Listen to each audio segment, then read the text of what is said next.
Welcome to this week's edition of World Crisis Radio. This is Webster Tarpley speaking to you from Washington, D.C. Now, this week we're going to have to delve deeply into U.S. domestic politics. And in particular, we're going to be showcasing Bishop Romney and his tradition. I hope you'll be looking at Tarpley.net. I always hope you look at Tarpley.net and indeed Webster G. Tarpley Twitter feed, but Tarpley.net, within a week or 10 days before the Republican convention starts, I believe, we're going to have a possibility for you to get the kind of report that I'm putting together. Think of it as a kind of a special report on Romney and his tradition. Bishop Romney, I should say. He is a bishop, a Mormon bishop, and he has a tradition. Does he ever? And we have to look into the cultural, ideological matrix that this represents. Where does this guy come from? This is how we can tell what he's likely to do. Tradition is destiny.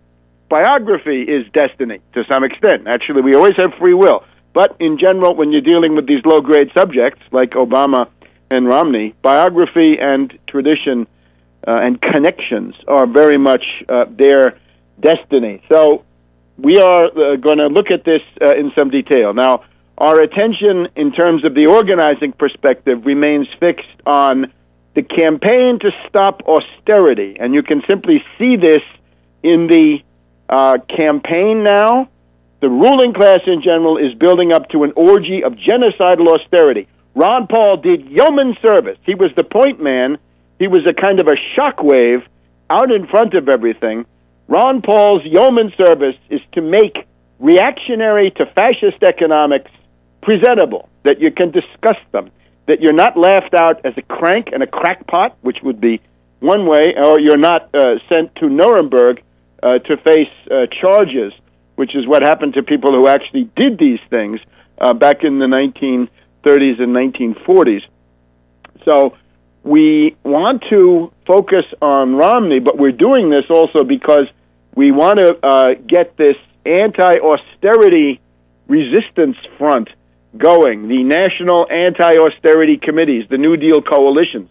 There's a conference quite possibly in the works for, quite possibly, again, New York City, quite possibly in late September or October. There's a website that will also cast light on this issue, specifically devoted to the organizing of this. So that's the general framework, and we'll refer back to this austerity issue as we go through what's actually happening. The first thing you have to understand is the ruling class wants Romney. This is fundamental. One of the first questions you have to ask yourself, as we did 4 years ago with Obama, who is the ruling class backing?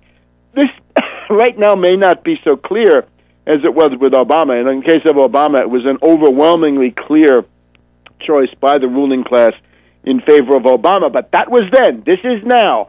I see a lot of people who are normally rather judicious who are fighting the last war. People who are devoting 100% of their time to attacking Obama, I think, are being very, very foolish, and they are fighting the last war, right? This used to be said of the French army. They were always ready for the previous conflict, and that's the way you lose the current one. We don't need to go into too much detail on that, but don't fight the last war. We know all about Obama. I wrote 2 books about Obama.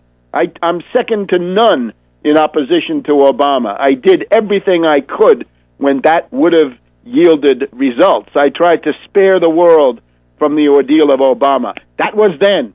This is now. And now you have a new, brutal, genocidal enemy typified by the Paul Ryan vice presidential nomination. But just the question of the ruling class. How do we know that the ruling class is for Romney? 2 things. The first thing is you can now see that in terms of Wall Street contributions and other fat cat, plutocrat money contributions, Romney is pulling ahead. That's number one. Normally a sitting president would always be ahead, but not in the case of the asset stripper, hedge fund hyena, corporate raider and Wall Street bandit Romney, deeply rooted in a tradition of Mormon financial flim-flam that we'll go through. One of the Mormon traditions is counterfeiting.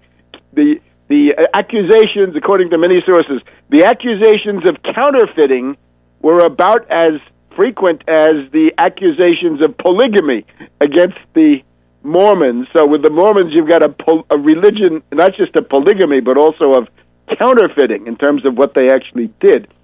The campaign contributions are going to Romney. Even more important, in terms of a political indicator, the Federal Reserve is doing nothing to help Obama, and that means they're helping Romney. Normally, a president would call up Bernanke and say, look, I want you to inject $500 billion of liquidity, right? Let's get a little pop going here, right? Let's sort of goose the economy and see if we can't get a mild upturn in September or October. It's probably too late for that now. It still might be attempted. But all that stuff from Bernanke about how he stands ready to take action if unemployment remains too high. Well, unemployment has been too high for 4 years, Ben. Get out of your helicopter. And that was what was behind that exchange between Chuck E. Schumer and Helicopter Ben at the last Humphrey Hawkins hearings in the Senate. Schumer said to Bernanke very pointedly, Mr. President of the Board of Governors, or whatever his title is, unemployment is very high. Yeah, said Bernanke. Get to work, said Schumer. Get to work means give us QE3, give us $500 billion, start buying U.S. government securities. Let's get a little bit of momentum. Right? This is not a recovery. This is just an uptick in the context of the Depression, but they can do that. And the fact that they don't do it shows that the ruling class wants Romney. So if you're giving Romney a free ride, if you're giving Romney a free pass and concentrating everything on Obama, you're in danger of being a dupe of that same ruling class that bought you Obama. You've got to understand it is the reversal of the ideological fields on the part of the ruling class that the average person can't keep up with. If you want to be a leader, you better learn to keep up with it. Now, let's get to Paul Ryan.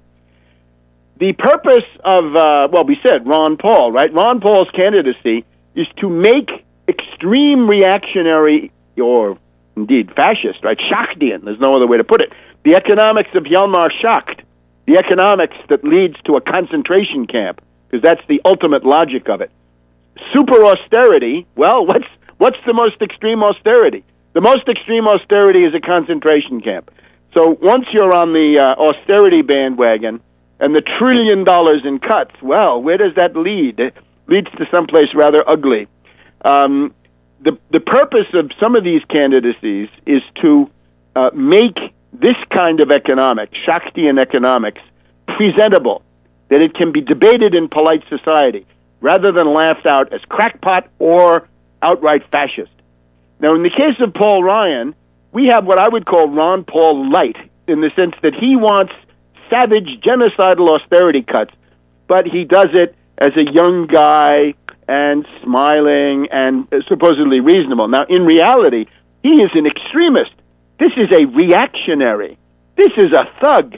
This is an exterminator of the American people who wants to become vice president. His plan, of course, for Medicare, you're going to get a voucher. The voucher will be worth a few $1,000s. If you need a medical procedure that costs more than the voucher and you haven't got the money to make up the difference, too bad. It was nice knowing you. You are dead. And with Social Security, privatize it, which, of course, means a bonanza in terms of commissions for Wall Street brokers and other parasites. That's the essence of Paul Ryan. And watch out for that widow's peak. The widow's peak is an omen that somebody's going to die. Back in a minute on World Crisis Radio. Welcome back to World Crisis Radio. Keep up with all of this at Tarpley.net, Webster G. Tarpley Twitter feed. Let's look at Paul Ryan, fascist economist, because he is. What is his ideological matrix? What is the structure, the institutional historical structure that underlies this Republican ticket of Romney and Ryan? Well, Romney, of course, we know, a bishop of the Mormon Church, right, a Freemasonic religious formation. You look at Paul Ryan, the betting here is that he's also a Freemason. But the one thing we know for sure is this is a Republican politician from the state of Wisconsin. And in modern times, to be a Republican politician from the state of Wisconsin, you have got to reflect the views of the infamous and much mocked John Birch Society. The Birchers, the John Birch Society. They were mocked, of course. They deserve to be mocked. They are an obscenity. They are a parody of themselves. That would be Bob Dylan's song about the paranoid John Birch Society, the Chad Mitchell Trio, Dr. Strangelove, right? The guy who's obsessed with his precious bodily fluids is supposed to be a General Jack Ripper. Of course, he's a figure for the Birchers. The John Birch Society were the people who were so extreme that they said General Eisenhower, President Eisenhower, is a conscious agent of the world communist conspiracy, right? Lunacy. But what was considered an obscene joke in the 50s, 60s, and into the 70s is now knocking on the door of power in the person of Paul Ryan. Now, what does that have to do with Mormondom? Simply this, that the John Birch Society over the years has become more and more a kind of satellite of the Mormons. This is a kind of a political front sponsored by various groups of Mormons. Examples, Ezra Taft Benson was the Mormon representative in Eisenhower's cabinet. He served 8 years as Secretary of Agriculture, trying to undo the various New Deal reforms. Ezra Taft Benson then became the top honcho, the first president of the Mormon Church. He encouraged people to support the John Birch Society. Ezra Taft Benson, top Mormon, loves the John Birch Society. You know, it got to the point where it became embarrassing. They had to take a step back in 1963. One of the embarrassing points was the John Birch Society was out there saying Eisenhower is a commie, and Ezra Taft Benson, who owed his cabinet post to Eisenhower made the mistake of making him great. So he's basically supporting a group that slanders the president, his own boss. Kind of duplicity that we'll find frequently in these analyses. So that's one side of it. In the middle of the Aughties, right around 05, 06, you had a Mormon president of the John Birch Society, and you find things on the internet about how that guy purged non-Mormons and packed the structure, the bureaucracy of the John Birch Society with Mormons. Their headquarters, by the way, is in Appleton, Wisconsin, reactionary capital of at least part of the world. But here's the big thing. Cleon Skousen, Mormon, big Mormon, and at the same time, the top ideologue of the John Birch Society. Even though he claimed that he was not a member, at least most of the time, Cleon Skousen is the personal union of Mormondom. In many ways, he's the most famous Mormon writer, or he's one of the most famous Mormon writers, at least of those years, now departed. Cleon Skousen is the top ideologue of the John Birch Society, and these are books like The Naked Capitalist. This is the guy who coined a term which I've always disliked intensely, the New World Order. It's not new. It's not world. It's Anglo-American imperialism, and of course, it's not an order. It's chaos, and that's not order.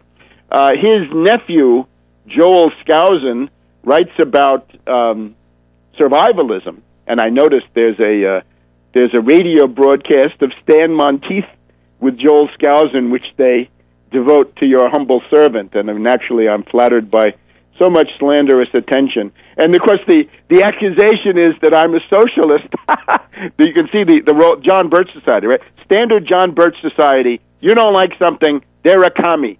There's a commie under the bed. They're all commies, but thee and me, and I'm not so sure of thee. John Birch Society. So Skousen says I'm a socialist or a closet socialist. This is all ridiculous. I represent the American system of political economy. I am an American system traditionalist. I don't go for foreign doctrines like Austrianism.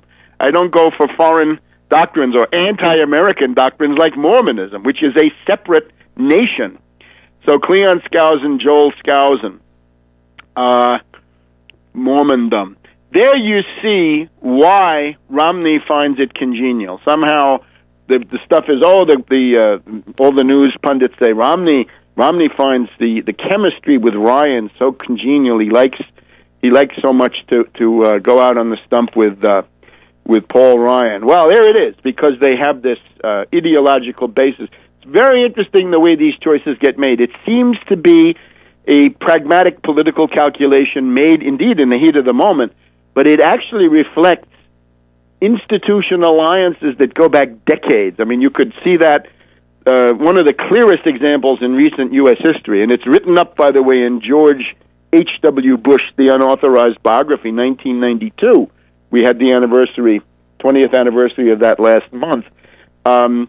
In the case of the George Bush the Elder cabinet, in order to get into that cabinet, the best credential was to have a multi-decade, multi-generational alliance between your family and the Bush family. That's how you got, to be ambassador or White House official, or indeed some of the cabinet posts. Makes for a very narrow nepotistic kind of approach. But you can see this now with Ryan and with Romney. Okay, so this is the John Birch Society, which itself is a satellite of Latter-day Saints, Mormon Church. Now let's look at some of the policy stuff. We said Romney-Ryan would destroy Medicare, destroy Social Security. That's genocide right there. That's a one-way ticket to Nuremberg. Romney, to muddy the waters, says Obama wants to cut Medicare by $716 billion. Now, that figure is pulled out of the air. That means that is drawn, it's a kind of an inference drawn from a government report. The reality is Obama cuts $500 billion from Medicare, and he cuts it from the providers. In other words, he says, I'll leave your individual benefits alone, but I will carve it out of the hide of hospitals and doctors. Now, that's very bad, but remember, under the U.S. system, money has to be authorized and then it has to be appropriated, right? Everything goes through twice. Many people still don't get it. Under the actual budget process, generally there's a Doc 6, meaning that the $500 billion is what Obama wants to cut. But when it comes to the actual Congress, they may, as they did this year, institute a Doc fix, which would roll that back. Bad enough. So, back in a minute on World Crisis Radio. Welcome back to World Crisis Radio. So, Paul Ryan, Matrix, John Birch, Society, top ideologue, Cleon Skousen, Mormon. You get the idea. This is why it's congenial. Ryan says, Romney and Ryan both say, they're going to flay you alive, but only if you're under 55. Everybody who's already retired, everybody who's already over 65 and gets Medicare, and people between 55 and 65 will not be flayed alive in the same way. And you're supposed to believe that. In other words, these TV commentators say, oh, well, of course, they're not going to hurt anybody over 55. They're only going to go after those under 55. Who believes this garbage? It's a slippery slope. When you have a general fascist offensive to carve and destroy the social safety net, to roll back the New Deal, New Frontier, and Great Society reforms, these little quiddities are not going to make any difference. Remember, 80%, 80% of the U.S. population says, hands off Medicare, hands off Social Security. Slightly less, but still huge majorities, hands off Medicaid, hands off unemployment benefits, and other vital reforms. So we have New Deal America. Don't ever forget it. This is New Deal America, and we've got a raving fascist anti-New Deal party, the Republicans, and then we've got a deception operation, right? A stab in the back to the New Deal which is the the Democratic Party under Obama. Let's take another couple of looks at Ryan. Under Ryan, there's no money for infrastructure, huh? No money. You can forget infrastructure. You're not going to rebuild anything because the rich parasites that back Ryan don't want to pay. Romney's background is also Empower America, right? Created by these right-wing characters, the Vigories, the Ehrlichs, people like this, Wyrick, the older reactionary group. So he worked up, and Empower America then merged. I think today it's part of Americans for Prosperity. In other words, it's part of the Koch brothers machine. So you won't go wrong if you consider Ryan to be an employee of Koch. Ryan, of course, coming from the Walker-dominated Republican Party of Wisconsin. This is one of the most reactionary Republican state parties, and the House Republicans are the most extreme, reactionary, right-wing, fanatic, lunatic group in U.S. politics, okay? Now, in 1994, when Gingrich, with this lunatic group, took power as Speaker of the House, we had Newsweek with Gingrich as Scrooge. He was proposing orphanages. In other words, the world of Dickensian cruelty, the world of social Darwinism. It is indeed social Darwinism. But now we've got to discuss, we've got to have a civil discussion. If Ryan wants to kill hundreds of thousands or millions of Americans with his Shaktian austerity and genocide, well, then we're supposed to have a polite discussion about that. This is moral insanity and moral bankruptcy writ large. Now, we also have the attempt to sell Ryan to the millennials, right? To dupe the millennials again. The millennials duped once by Barack Obama, now bitter and disillusioned. The attempt is to dupe them again. Huffington Post, the screwed generation may be turning to Paul Ryan. Well, hey, millennials, you are crushed by $1 trillion of student loan debt. Ryan offers you nothing. Ryan voted to double the interest rate on your student loan debt, right, to get it up to 6.8 instead of 3.4. Democrats say 3.4. Republicans say 6.8. I say 0. Make the Federal Reserve pay. Zombie banks get 0% credit. U.S. students who want to have a future have got to have 0% credit. This is the absolute least you can do. So the goal, you can see what the goal is here behind this. The young college dupes who went for Ron Paul, right, the leprechaun, they are supposed to now switch to Ryan, right? I don't know whether that will work, but that's the attempt. Let's see. Biden is a hypocrite. Biden says that the Obama-Biden will not change Social Security. The Washington Post editorial of yesterday freaks out, saying, you're not supposed to say that because we want genocidal cuts right now. We even have Robert Samuelson, the nepotist, right? He's there because his father was a famous economist. I can't see any other reason. He's a no-talent. So this Robert Samuelson says, Romney and Ryan want to exempt everybody over 55 from their genocidal cuts. That's the problem. That's not good enough. We need genocide across the board. We want genocidal cuts for people who are over 55, over 65. We don't care. And the Garden State Göring, Reichsmarschall Hermann Göring, the head of the Luftwaffe, you remember him. Well, his reincarnation, I suppose, of course, is the thuggish Governor Chris Christie of New Jersey, right? An anti-labor goon, hates voters, insults voters, right? He has a real track record of exploding with rage when people ask, you're cutting my kid's school, you send your kids to expensive private school. It's a little bit like Romney, except Christie responds as a gangster, and Romney responds as a Mormon, right? Romney goes into a secrecy crouch, whereas Christie starts making threats to these people. All right, let's I'm afraid we're going to have to go on now. We should mention some things about foreign policy. Maybe we'll get to this a little bit later in the show. Oh, let's just remember Romney's tax return. He won't show his tax return. This is one of the themes we want to develop. Obsessive secrecy is a feature of the Mormon hierarchy. The people who run the Mormon church have always been obsessively secret. And today, right, there are all kinds of documents that historians would like to have to look at the story of Joseph Smith, Brigham Young, people like this. You're not going to get them. Romney's tax return.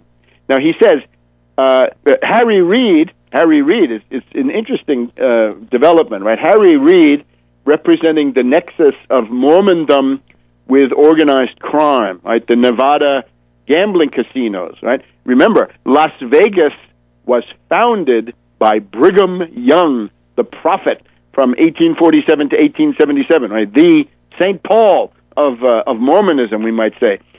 He founded Las Vegas, but it took a little while to build it up into what it is today. Harry Reid is the one who is assumed to represent the interface between the Mormons and the casino interests. And the Mormons, in some ways, are the casino interest in many ways, because this was their bailiwick. Look at the map, part of the Inland Empire. Harry Reid says Romney didn't pay any taxes. Well, let's look at the terminology here. When you say taxes, what does it mean? Romney now says, I always paid at least 13% taxes. Yeah, taxes. There are federal taxes. There's the federal income tax. That's one thing. There's also sales tax in many states. I think there are still excise taxes on certain imported commodities. There may still be. Certainly, there's a state income tax. Most states you live in, if you live in Massachusetts or Michigan, certainly there's a state income tax. There's also a property tax. Try as he will, Romney may have wage income. In that case, he's going to pay a payroll tax, right? He may have self-employment income, payroll tax. So when Romney says 13%, does that mean federal income tax, or does that mean a combination of sales tax, state tax, property tax, payroll tax, and other taxes? Back in a minute on World Crisis Radio. Welcome back to World Crisis Radio. Now let's get into some of the historical background. The idea here is that Romney is a devoted Mormon. He is a devoted militant of the Church of Jesus Christ of Latter-day Saints. What does this mean? What does this represent? Is it a church like any other? Is it like the Presbyterians, the Methodists, the Episcopalians, the Roman Catholics, whatever it is? The answer to that is no. It is much more close-knit. It is much more aggressive. It acts as a bloc far more than any of those, which are politically, especially the Roman Catholics, differentiated 6 ways to Sunday. It is not Christian. I'm sorry. Somebody wrote me saying, "Oh, but it's the Book of Mormon is another gospel of Jesus Christ." Yeah, that was pasted on there in 1981. So I don't see that as being authoritative. It's not Christian. It's not Judaism. It's not Islam, and it's not American. Because as we will see, for decades and decades and decades, they referred to Americans as the enemy. The damned Americans we find in Salt Lake City, all over the place. The Gentiles, the Americans and the Gentiles are the enemy. And the Indian tribes in the Great Basin also found this distinction to be meaningful. We find one interesting quote where an Indian chief says, American good, Mormon bad. So the Indians see this as two separate nations, and I think we should take this seriously. The Romneys are royalty. They are a Mormon political dynasty. And the reason they're a dynasty is not so much because of the Romney family, but because of the Pratts. Parley P. Pratt. Parley P. Pratt, there's a canyon named after him out in Utah where he set up his first toll booth, ripping people off, ripping off miners as they trekked to the gold rush in California in 1848. Parley P. Pratt, the Archer of Paradise. When we pick up one of Romney's books, let's take at his book Turnaround.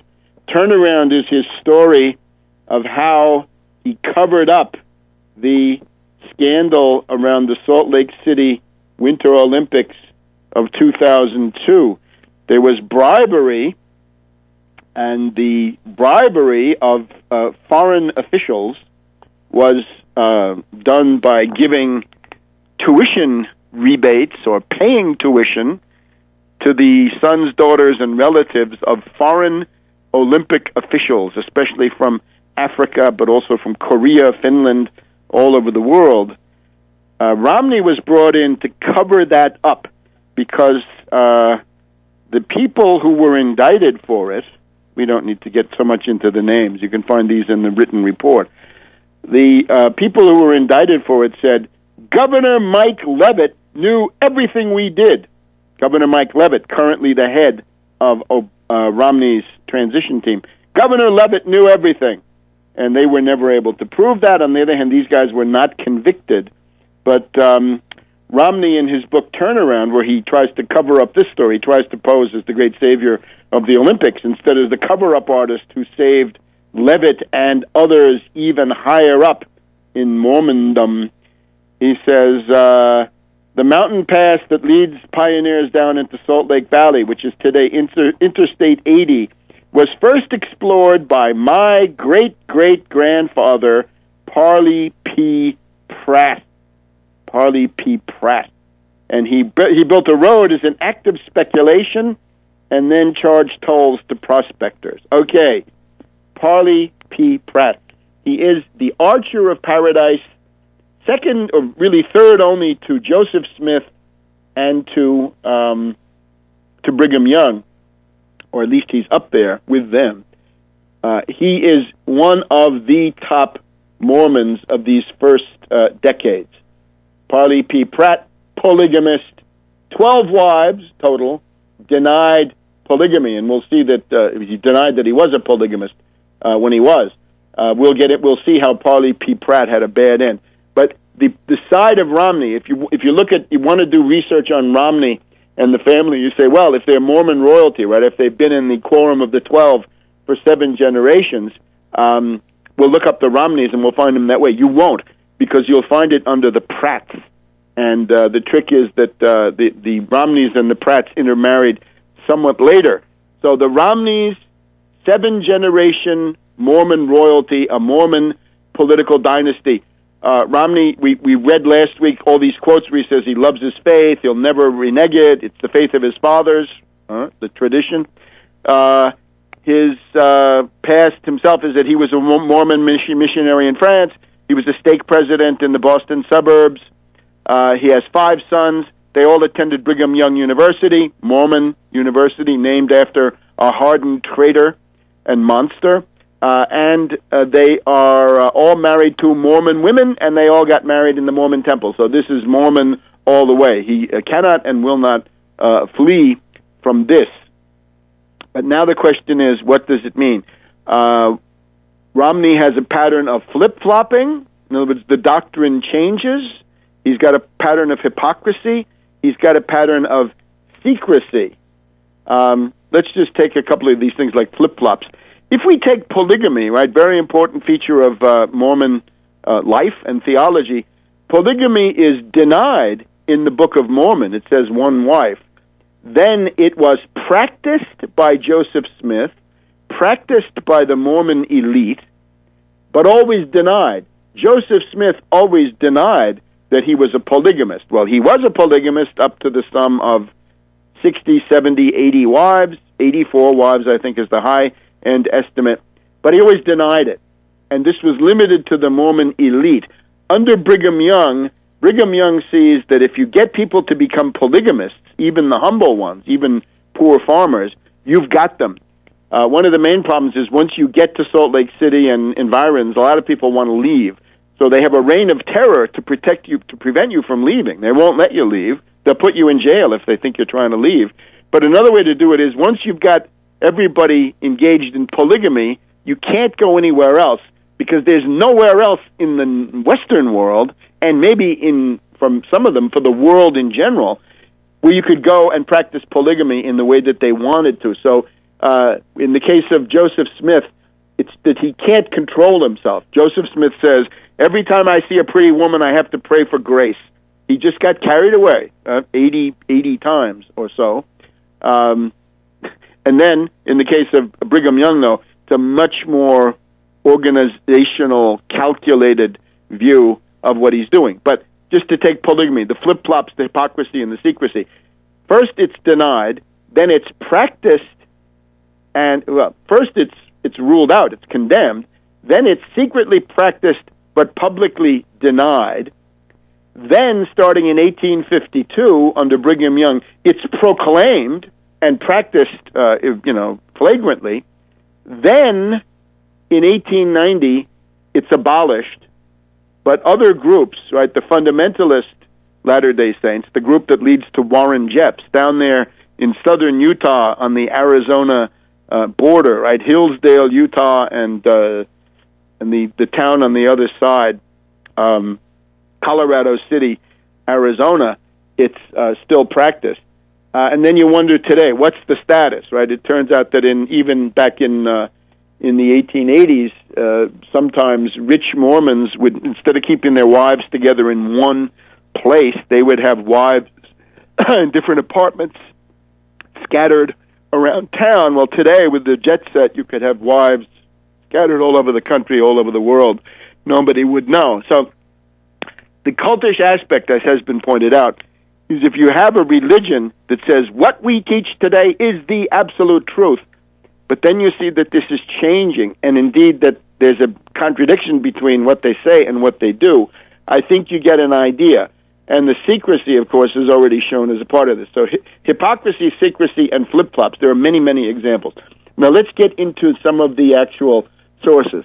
Romney comes on like a super patriot, right? He's got his one book I've mentioned, the Turnaround book, but he's got another book called No Apology. I don't know, what does that mean? He's not going to apologize for his own tradition? No, he means that Obama apologizes for the U.S., but Romney is the super patriot, and he's not going to apologize. He had to apologize, really, to the British when he insulted their Olympics, but that's another matter. So no apology, I'm a super patriot. Let's look at, we're going to see in the next hour how much of a super patriot he is. Welcome back to World Crisis Radio. Keep up with everything at Tarpley.net, Webster G. Tarpley Twitter feed. So, Romney is a super patriot, right? Romney's not like Obama. We have this book here, No Apology, Romney's latest campaign biography. He's had several. And he whines that Obama has issued apologies, criticisms of America in speeches in France, England, Turkey, Cairo, CIA headquarters, National Archives, United Nations. He gets praise from Fidel Castro, Chavez, and Gaddafi. Muammar Gaddafi said, we'd be content and happy if Obama can stay president forever. Shows the ability of Obama to dupe people. But, of course, this makes the great patriot Romney completely indignant. And at the end of his book here, he's got the sort of the crescendo, my country, 'tis of thee, we love our country, and on, right? So he's a great patriot, right? He's going to defend the reputation of American exceptionalism. Well, his family tradition looks different. Romney family values, number one, polygamy. Not patriotism, polygamy. Polygamy trumps patriotism, and we can find this in a number of books. The Real Mitt Romney, from a couple of guys from the Boston Globe, and here we find that his another great-great-grandfather, or let's see, great-grandfather, Miles Romney the Younger. The original Romney who came over from Britain, from northern England, is Miles A. Romney, but then we have Miles P. Romney.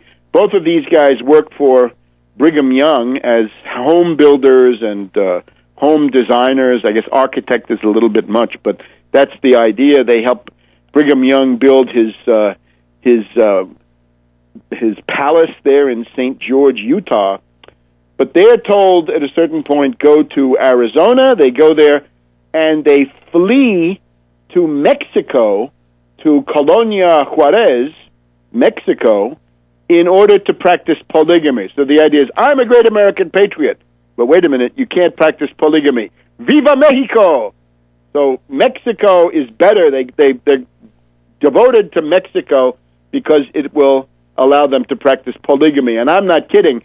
Reporters have now gone to Colonia Juarez, and they find that there's still a Mormon colony there, and there are still guys named Romney who are there. Romney has cousins in Mexico who got back there. The reason that they left Colonia Juarez was not because they were overtaken by some great patriotism for the United States, but that the army of Pancho Villa was coming along. Pancho Villa was coming to get them, so they ran away. And we have a very interesting outburst by George Romney, right, the father of the current MIT. George Romney, the guy who became president of American Motors, says in the course of this, let's see if I can find you the exact quote, he essentially says, the reason that we had to leave was because of these Mexican revolutionaries, and let's see, they're down there practicing polygamy. Anyway, the basic idea of this quote is that they and it's very interesting because it's exactly the kind of thing that you've heard out of the mouth of Romney, that the Pancho Villa people were envious of our success. The politics of envy was practiced by Pancho Villa and the Republic and the revolutionaries in the Mexican Revolution. Pancho Villa envied our prosperity, and they thought that if they could simply take it away from us, that they could enjoy the same prosperity. But it doesn't work that way, says George Romney. Right? George Romney, born in Mexico, 1907. It's actually interesting. If George Romney had gotten anywhere near the presidency, he would not have been eligible. This is for sure. He was born in Mexico in 1907 in a Mormon polygamous colony for people who claim, who were not going to come back to the United States ever. So I think in this case we have to ask ourselves, what is the great patriotism of Romney? Now, I want to help people along. There will be a written report coming soon, but if you want to do a little work on your own, let's try to facilitate that, certainly. If you want to read up on this stuff, you want to read a biography of Joseph Smith, Fawn Brody, and the title of this is No Man Knows My History. This could apply to Mitt Romney, too. No man knows my history because I don't want him to. Fawn Brody, No Man Knows My History. That's the best biography of Joseph Smith. The best biography of Brigham Young is called The Lion of the Lord by Stanley P. Herrschenden, Hirschson, Herrschenden. If you want to learn about a very interesting topic which we'll be discussing today, the Mormon Rebellion, the Utah War of 1857 to 1858, the First Civil War, the First Secessionism, the first attempt by a territory to leave the United States. This is done by Brigham Young and the Mormons. Then I would recommend Bigler and Bagley, The Mormon Rebellion. That's good reading. And if you want to look at the Mormons during the Civil War, again under the hardened traitor and secessionist Brigham Young, then I would recommend The Saints and the Union, Utah Territory during the Civil War, written by Long, L-O-N-G, E.B. Long, the Mormon Territory. If you want to also a couple of other books, but those are the main ones. So let's start looking now. Let's see what Fawn Brody can tell us here. Aren't the tradition? Mormon Church originates in Palmyra, New York, in the 1830s, starting about 1830, right? And we won't go through the story of the golden plates and the angel Moroni, and we will not go so much today into the theology, although this is interesting. The main interest here is politics, and the basic thesis is, and we'll back it up, the Mormon Church is part of a pattern. At the height of the British Empire, in the 1830s, 1840s, 1850s, we have a series of attempts by British intelligence to destabilize countries and facilitate imperial domination by London using religious and ideological formations. And I think I mentioned this before. My old friend, the late Professor Ali Mazaheri of Paris, was an Iranian working in one of the French universities, School of Social Sciences, École Pratique des Hautes Études, I think it is. He always said there are three miracles of the Victorian age. Karl Marx is one miracle, who split the working class against the industrialists in continental Europe to the greater glory of the British Empire. The Bab, who founded the Baha'i religion, which was a means of precipitating a group of ex-Muslims who could go to work for the British colonial administration, and Joseph Smith and the Mormons, right? And I would add to this the celestial kingdom of the Taiping in 1840s, 1850s. You have a Christian, again, I use the word advisedly, a Christian rebellion in southwest China, which is very little known, but it's the biggest military event of the 19th century. 20 to 30 million people, were killed, with armies between 3 and 5 million, perhaps bigger than the Napoleonic Wars, certainly bigger than the American Civil War.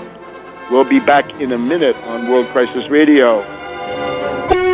Welcome back to World Crisis Radio. Professor Mazaheri of Paris used to say the three miracles of the Victorian age, the height of the world power of the British Empire, when the British were contending for absolute world domination. Remember, between the Napoleonic Wars and the American Civil War, they had attacked China with the Opium Wars, Russia with the Crimean Wars, the French had attacked Mexico, the Spanish had taken over Hispaniola once again, violating the Monroe Doctrine. The British were on the march everywhere. You had the Sepoy Mutiny or Great Mutiny in India. This is all an attempt to destroy any center of resistance, to tend towards, I guess, something of what we've had now under U.S. auspices in the last couple of decades. And as part of this, say part of the weakening of China, is the celestial kingdom of the Taiping. And again, I stress, 20 to 30 million dead, with armies of several million on each side, waging total war, burning crops, burning cities, and so forth, all because the leader of this decided that he was the younger brother of Jesus Christ. So, Karl Marx and Marxism, to split the continental Europeans, play the workers against the industrialists. The Bab, to introduce a schism inside of Islam. The Taiping, to destroy Chinese society from the inside. And Joseph Smith and Mormonism. And the idea is that when you have apocalyptic, antinomian, messianic movements, they will tend to destroy the society that they're in, more or less. This is not new, right? Savonarola, unleashed by the Venetians against Florence in the 1490s. Same story. And as I hope to show before too long, Martin Luther, similarly, unleashed by the Venetians. That Venetian tradition transmigrated to Britain. It's the Byzantine tradition, and it says religious entities serve state policy. And this is not good. Got to keep them separate. That's the genius of the Western world. But, of course, for the Mormons, that's impossible. The Mormons want a theocracy. You know, Al-Qaeda says that if you're not the caliphate, you're not a legitimate government. Well, there are lots of Mormons from Joseph Smith Brigham Young who say the only acceptable form of political organization is the kingdom of God, a theocracy, or theodemocracy, as Joseph Smith tried to say when he was running for president. It's got to be a theocracy, and it can't be representative government. It's got to be ruled by prophets, right? It's got to be ruled under revelations, not under public laws. So, the Mormons always show, Joseph Smith always shows that he has a really good world intelligence picture. He is well informed. Now, very early example of this, December 25th, 1832. We are in the middle of the nullification crisis with South Carolina, right?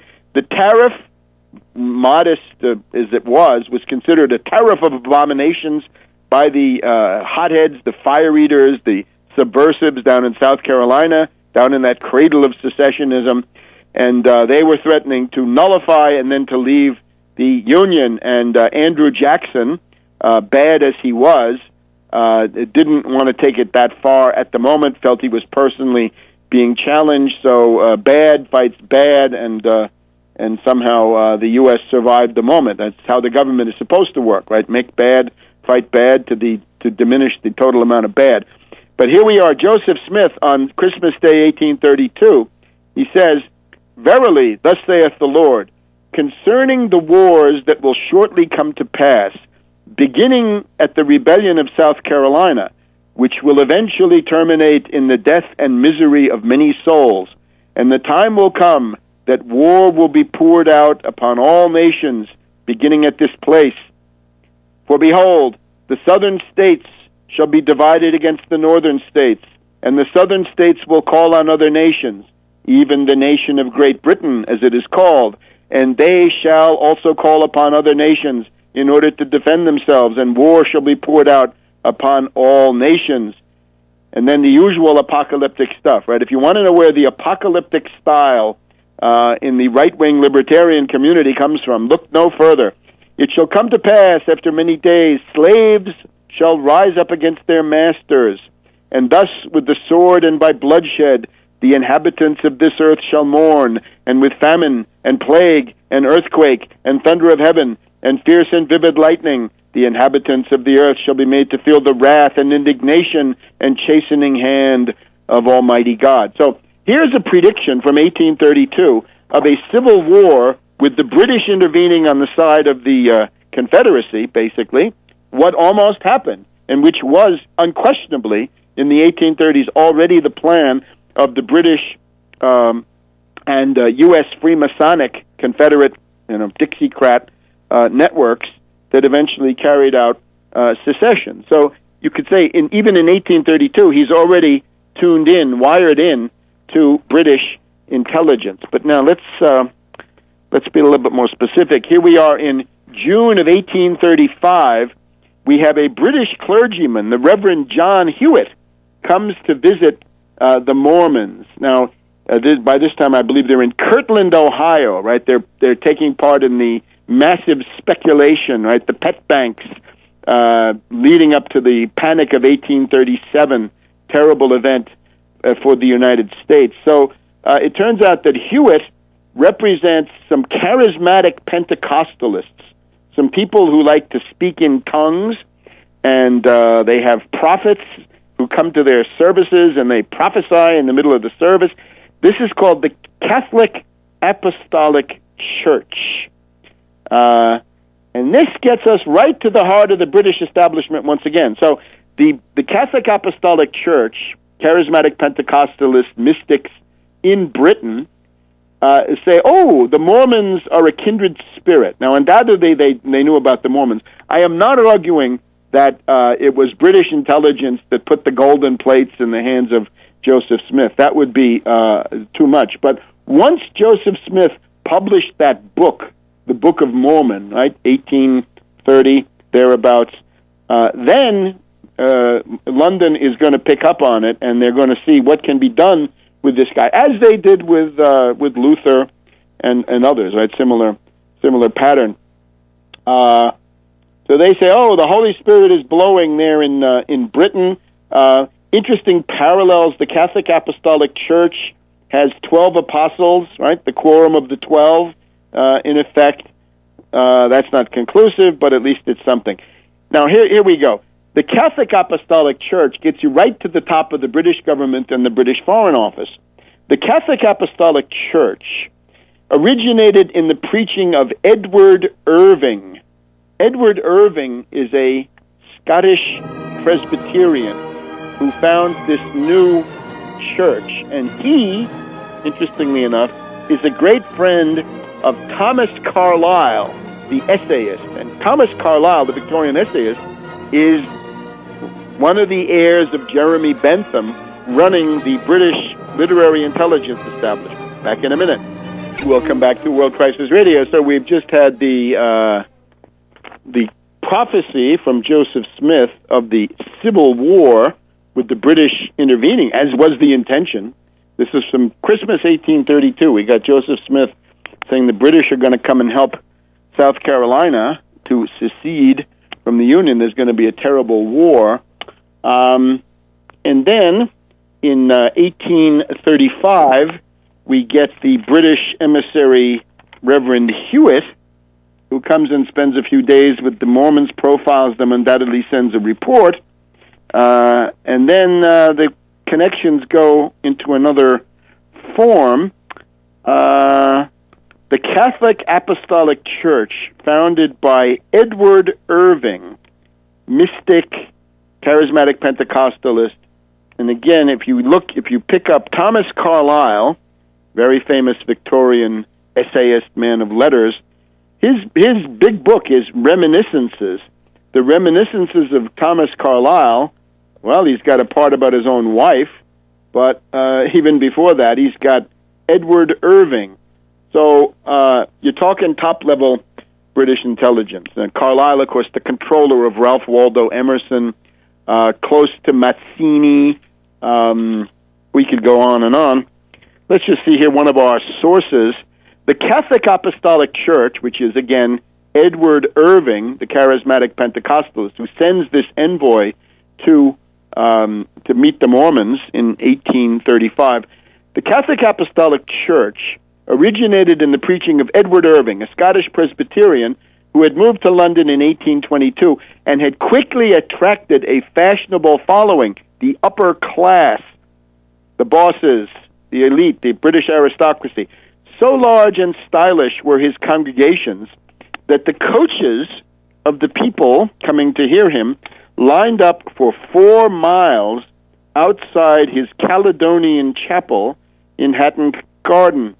His followers included members of Parliament, rich lawyers and bankers, clergymen from the Church of England and the Scottish Kirk. Thomas Carlyle, the famous essayist, came to hear him, and George Canning, the British foreign minister, mentioned Irving's name favorably in Parliament. So here we have the British Foreign Secretary, George Canning, endorses this guy Irving and the Catholic Apostolic Church in the British Parliament. It is a branch of the British Foreign Office, and that's who gets in touch with the Mormons in 1835. Get the picture? And again, with Carlyle, he seems to have a specialty for the U.S., but not only, right? He's in touch with Ralph Waldo Emerson, is basically his guy. And then in 1837, Joseph Smith sends his first group over to England, and this is now Heber Kimball and Orson Hyde. The two of them are sent to England in 1837, so 2 years after that. And in 1839, he says, the quorum of the 12, the whole leadership of the Mormon Church, has to make a pilgrimage to England for recruiting. And one of them is Mitt Romney's great-great-grandfather, Parley P. Pratt. Now, setting up an operation in England is not something you can do unless the British government approves what you're doing. They set up a newspaper called the Millennial Star, right? Again, apocalyptic. They don't get anywhere in London. They don't get anywhere in the south of England, it's clear. But in the north, among the factory people and the wretched of the earth, people who are poor, again, wretched of the earth, superstitious, miserable, the Mormons can recruit them. And what Brigham Young sets up is a travel agency, basically, where they say, this is nothing new, right? This is the indentured servant pattern. It used to be in the 18th century, you want to go to the New World, you got to, if you can't pay for the passage in the ship, can't pay the fare, you got to become an indentured servant for 2 or 3 years after that, or how many years, and that way you pay for your trip. Well, the Mormons do pretty much the same thing. You're going to owe them when you get there. They'll send you to New Orleans and up the Mississippi River, and then to Nauvoo, or later on to Salt Lake City, wherever it is. So they set up a recruiting base in England, and they ultimately recruit 30,000 saints to come to the New World. And they also set up a multi-thousand congregation over there. In other words, there's a whole Mormon establishment inside Britain. Now, again, I submit, you can't create a newspaper in England and you can't carry on these activities unless the government has decided to tolerate you. Otherwise, and we do have some examples of this, right? The local parish priests of the Church of England are going to get after you, right? Because you're muscling in on their racket, and then you'll be repressed, right? Then the beadle will come after you. But in this case, it doesn't happen. Yeah, it's not going to happen because Foreign Secretary George Canning, who later became the Prime Minister, I believe, has endorsed them in Parliament, and Thomas Carlyle, undoubtedly there are other connections. You've also got, during the career of the Mormons, you got a parade of British agent types who come over there. One very obvious one, Sir Richard Burton.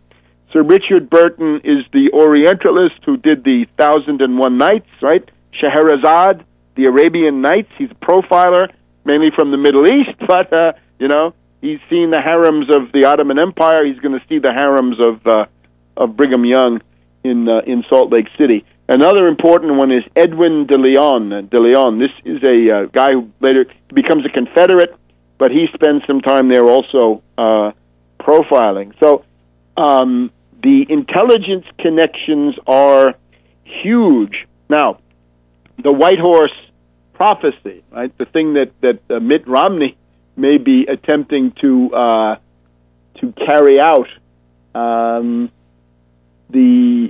Essentially, with this prophecy, we have Joseph Smith making these predictions. Let's see if we can find the White Horse prophecy.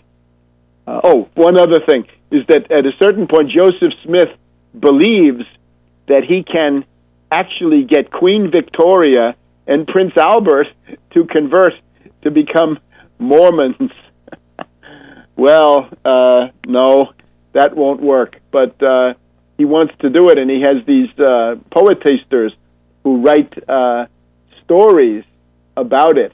So the White Horse prophecy. This is we have several versions of this. We want to look at one of the longer ones. Let's go through this. The White Horse prophecy. And then they're going to say, oh, no, it's not really an official prophecy at all.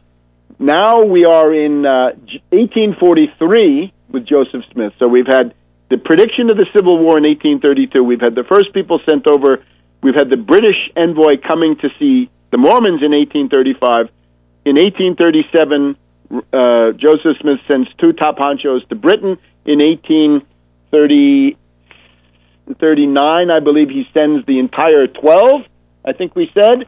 They stay over there for a year and a half, right? Missionaries. But then in 1843, we have another prophecy here. And this is the White Horse prophecy. This is that they're going to have political power for the Mormons. And the question is this what Romney is determined to carry out? Back in a minute on World Crisis Radio. Okay, let's see if we can finish covering this now. So the idea is the relation of the Mormons to British intelligence, the following. 1832, Joseph Smith's Civil War prophecy, with the British intervening on the side of the Confederates, which was the British plan. 1835, the representative of the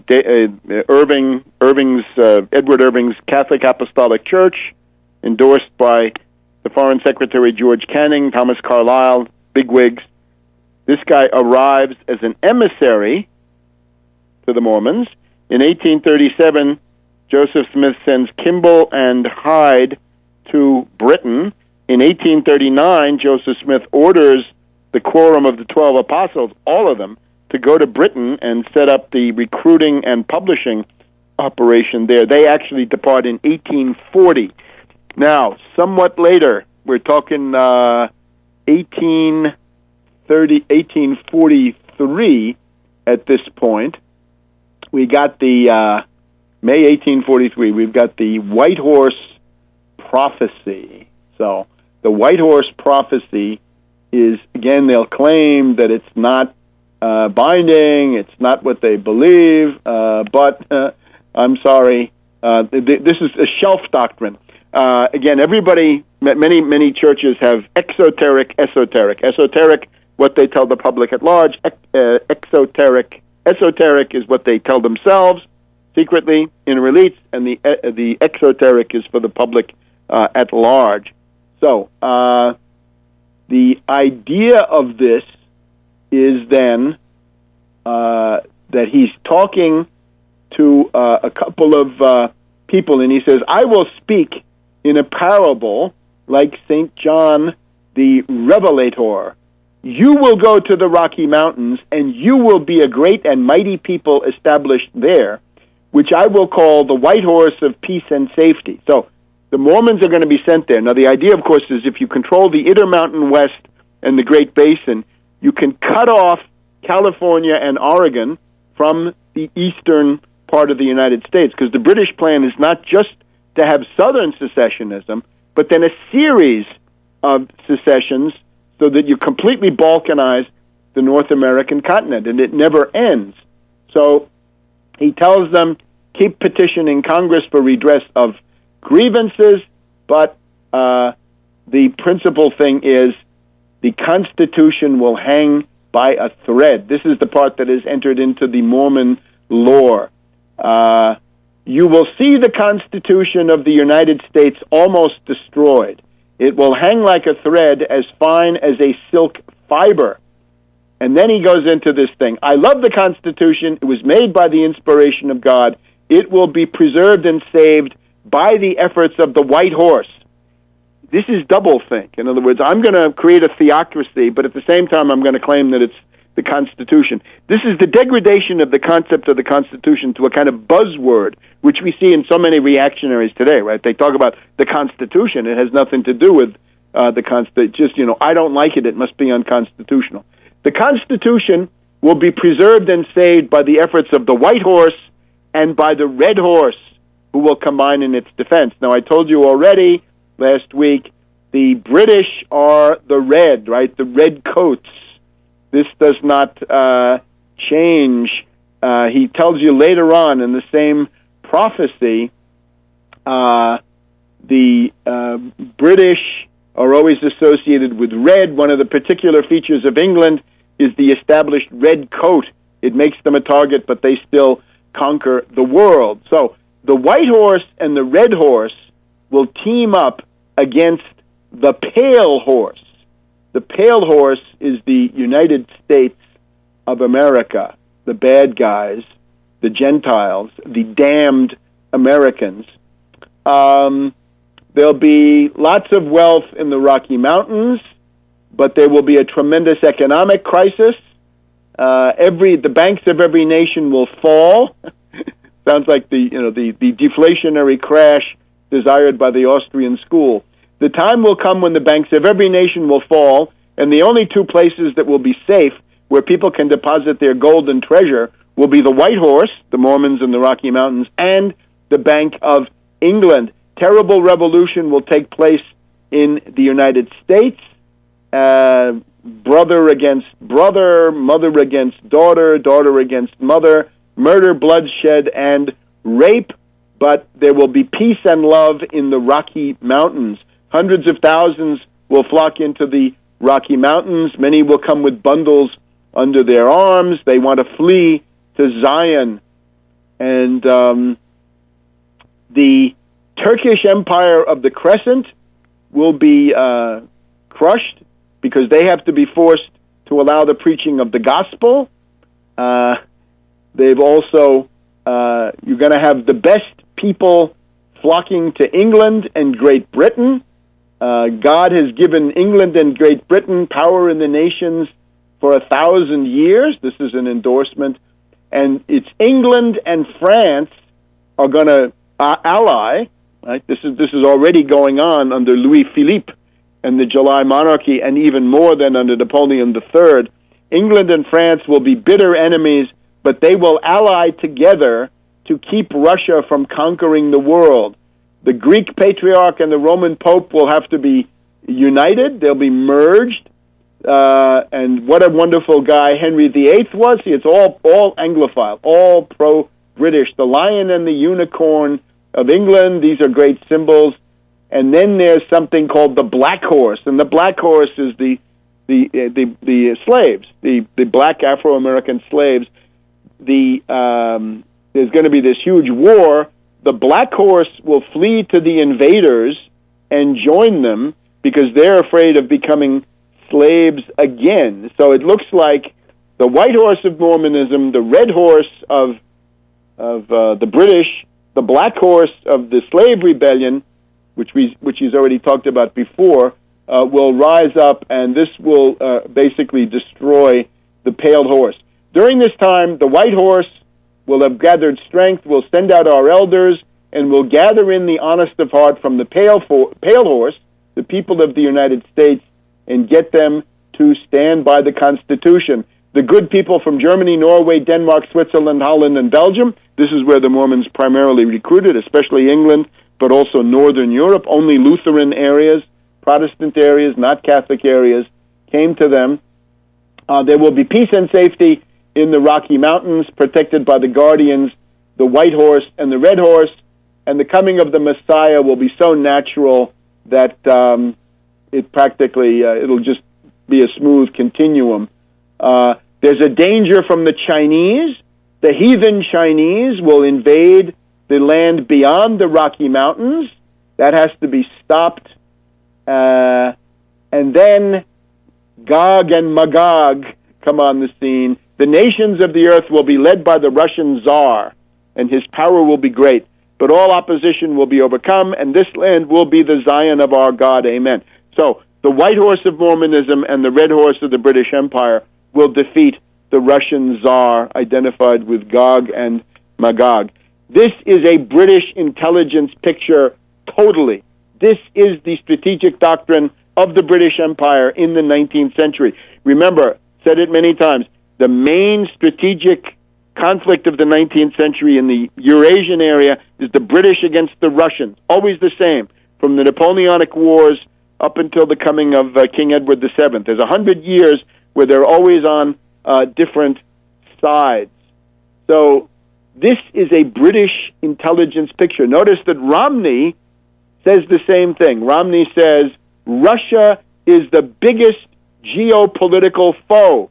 Well, he's following the white horse prophecy. And we find many interesting magazine articles saying that when Romney was at the Brigham Young, he was considered to be the great hope of Mormondom.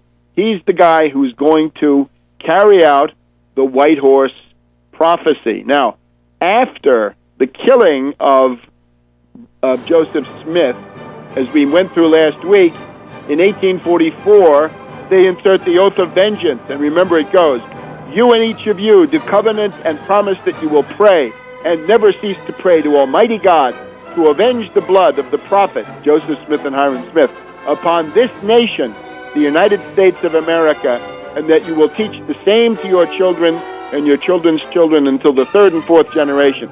That was in the official liturgy until 1927.